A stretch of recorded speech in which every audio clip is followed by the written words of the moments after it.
Devocional Biblionauta, 2 de junho, leitura diária Jó do 31 ao 33. Tema da devocional: afaste-se dos ídolos. Um resumo de Jó do 31 ao 33 é o seguinte: o capítulo 31 encerra o discurso final de Jó com seu protesto de inocência, onde ele se defende da falsa acusação de seus amigos que ele era um ímpio que estava recebendo o que merecia. O capítulo 32 e 33 iniciam um discurso do jovem Eliú, ponderando a situação de Jó. De maneira um pouco mais sábia que os outros amigos de Jó, Eliú ponderou, embora o fizesse ainda do ponto de vista humano. Nessa devocional nós destacamos: afaste-se dos ídolos. Jó, na parte final de seu discurso, no capítulo 31, faz seu atestado de inocência. Aponta que não pecou com os olhos, conforme Jó 31, do 1 ao 4, não agiu com avareza, Jó 31, do 5 ao 8, não cometeu adultério, Jó 31, do 9 ao 12, não havia cometido injustiça, Jó 31, do 13 ao 15, não havia negligenciado os necessitados ou abusado dos indefesos, Jó 31, do 16 ao 23, não havia se envolvido com idolatria, quer seja com ouro ou deuses, Jó 31, do 24 ao 27, nem era egoísta, agia com ódio ou era hipócrita, Jó 31, do 29 ao 34. Nessa defesa de Jó, muitos elementos são colocados, porém, destacamos o fato de Jó se defender sobre a idolatria do ouro e dos deuses. Jó reconhece que, se ele fosse um idólatra, merecia a punição que recebera, mas ele não era. E porque a idolatria seria tão ruim para ser digna de tamanha punição, pois é o que Jó registra quando ele está defendendo no capítulo 31, verso 24 e 27. O problema da idolatria é que ela é pecado, um dos mais destacados na Bíblia.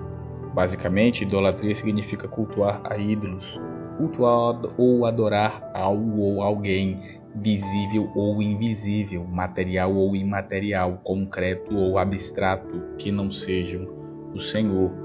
Mesmo tendo sua principal representação em imagem de esculturas, a idolatria vai além de adoração de imagens, pois o ser humano, por causa da queda e do pecado em seu coração, tem a capacidade de transformar qualquer coisa num ídolo. Ouro, bens, marca, dinheiro, profissão, ideologia, astros e etc. Assim, o ídolo, em última análise, é tudo aquilo que fica no lugar de Deus em nosso coração e recebe adoração, honra e confiança devida somente ao Senhor. E o coração do homem pecador é uma fábrica de ídolos, por isso precisa da graça do Senhor. Não é sem motivo que a idolatria é condenada nas Escrituras em várias passagens, desde os 10 mandamentos e passando por outros textos. Segue uma lista abaixo de recorte de alguns textos das Sagradas Escrituras, começando dos 10 mandamentos, falando sobre a idolatria. Êxodo 20, do 3 ao 4 diz: não terás outros deuses além de mim, não farás para ti nenhum ídolo, nenhuma imagem de qualquer coisa no céu, na terra ou nas águas debaixo da terra. 1 Coríntios 6, do 9 ao 10 diz: não sabeis que os injustos não hão de herdar o reino de Deus? Não erreis, nem os devassos, nem os idólatras, nem os adúlteros, nem os efeminados, nem os sodomitas, nem os ladrões, nem os avarentos, nem os bêbados, nem os maldizentes, nem roubadores herdarão o reino de Deus.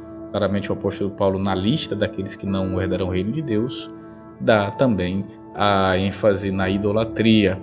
O Salmo 115, do 4 ao 8, diz sobre os ídolos: os ídolos deles, de prata e ouro, são feitos por mãos humanas. Têm boca, mas não podem falar, olhos, mas não podem ver, têm ouvidos, mas não podem ouvir, nariz, mas não podem sentir cheiro, têm mãos, mas nada podem apalpar, pés, mas não podem andar, e não emitem som algum com a garganta. Tornem-se como eles aqueles que o fazem e todos os que nele confiam. 1 Coríntios 10, 14, o apóstolo Paulo diz aos irmãos daquela igreja: por isso, meus amados irmãos, fujam da idolatria. Jonas 2,8, o profeta diz: aqueles que acreditam em ídolos inúteis desprezam a misericórdia. Ainda o apóstolo Paulo De uma maneira mais dura, em Romanos 1, do 22 ao 23, diz: dizendo-se sábios, tornaram-se loucos e trocaram a glória do Deus imortal por imagens feitas segundo a semelhança do homem mortal, bem como de pássaros, quadrúpedes e répteis. Assim, tendo tão grande número de testemunhos de vários textos da Bíblia, dos mencionados e variados outros que não mencionamos aqui, entendemos o quão perverso é a idolatria. Jó entende isso e diz que, no caminho de retidão que buscava em servir ao Senhor, buscava se desviar sempre dos ídolos que brotam em todos os lados, e isso atesta sua retidão. Que fujamos dos ídolos desse mundo e dos que tendem a serem fabricados em nosso coração. Que sigamos o conselho do apóstolo João. Filhinho, guardem-se dos ídolos, conforme 1 João 5:21. Que Deus abençoe a tua vida.